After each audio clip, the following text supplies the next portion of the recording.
रात का सन्नाटा घिर चुका था। अरविंद अपने दोस्त रितेश के साथ एक पुरानी हवेली के सामने खड़ा था, जो कई सालों से बंद पड़ी थी। गांव के लोगों ने हवेली के बारे में कई डरावनी कहानियां सुनी थीं, लेकिन अरविंद और रितेश को इन बातों पर विश्वास नहीं था। चलो, आज इसका राज जानते हैं, अरविंद ने मुस्कुराते हुए कहा। रितेश हिचकिचाया। मुझे कुछ ठीक नहीं लग रहा यार, लेकिन अरविंद ने उसे भरोसा दिलाया। डर मत, ये सिर्फ मनगढ़ंत बातें हैं। दरवाज़ा खोलते ही हवेली का अंदर का दृश्य बेहद अजीब था। धूल की मोटी परत, फटे हुए पर्दे और दीवारों पर अजीब चित्र बने थे। अचानक एक जोरदार आवाज़ गूंज उठी। दोनों चौंक गए और इधर-उधर देखने लगे, लेकिन वहां कोई नहीं था। शायद ये हवेली की पुरानी चीजें हैं, अरविंद ने कहा, अपनी दिल की धड़कनों को काबू करते हुए।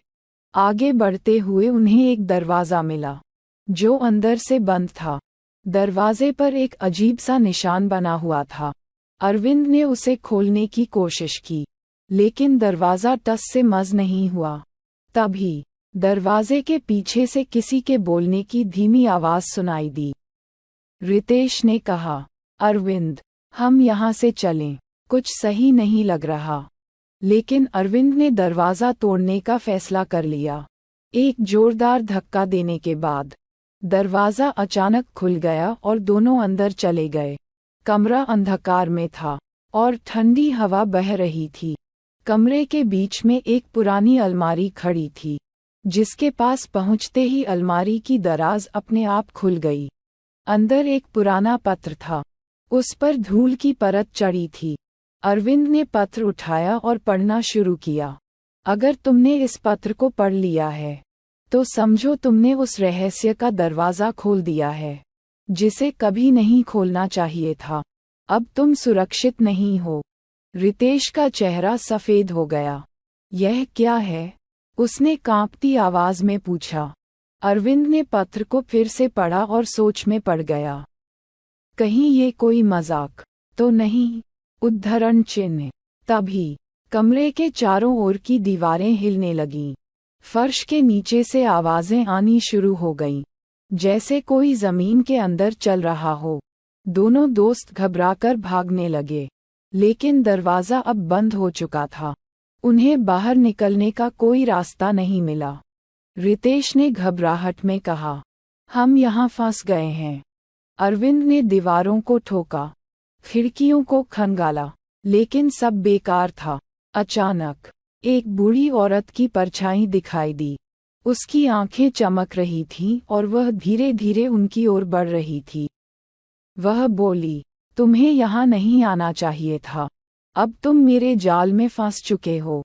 अरविंद और रितेश पीछे हटने लगे। कौन हो तुम? अरविंद ने डरते हुए पूछा। औरत ने जवाब दिया, मैं वही हूँ, जिसका नाम इस हवेली के हर कोने में गूंजता है। मैंने वर्षों तक इस रहस्य को छिपाए रखा, लेकिन तुमने इसे उजागर कर दिया। अब तुम्हें इसकी कीमत चुकानी पड़ेगी। उसने अपनी उंगली से एक रहस्यमयी निशान बनाया, और तभी फर्श फटने लगा। एक अजीब गुफा नजर आए, जिसमें काले धुएं से भरी हवा थी।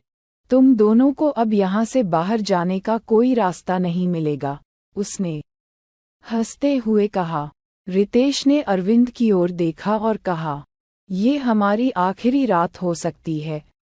अरविंद ने हिम्मत जुटाते हुए कहा, नहीं, हमें लड़ना होगा। वे दोनों गुफा की ओर बढ़ने लगे। जैसे ही उन्होंने कदम रखा, हवा और तेज होने लगी और उनकी सांसें घुटने लगीं। अचानक उन्होंने देखा कि गुफा के अंदर एक रोशनी चमक रही थी।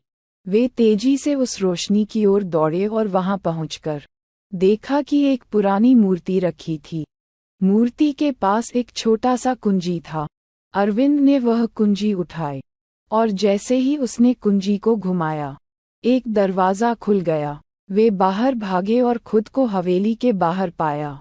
हवेली के दरवाजे फिर से बंद हो गए, और पीछे से औरत की आवाज़ गूंज उठी, तुम बच तो गए, लेकिन ये रहस्य हमेशा तुम्हारे साथ रहेगा। अरविंद और रितेश ने एक दूसरे की ओर देखा। वे बच तो गए थे, लेकिन वे जानते थे कि वह रात उनकी जिंदगी की सबसे डरावनी रात थी।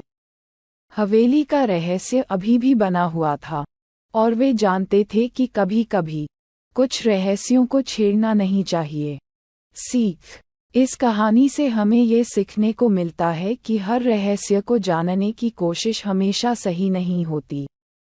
कभी कभी कुछ बातें छिपी ही रहनी चाहिए। उत्सुकता अच्छी होती है, लेकिन हमें अपनी सुरक्षा और समझदारी का ध्यान रखना चाहिए।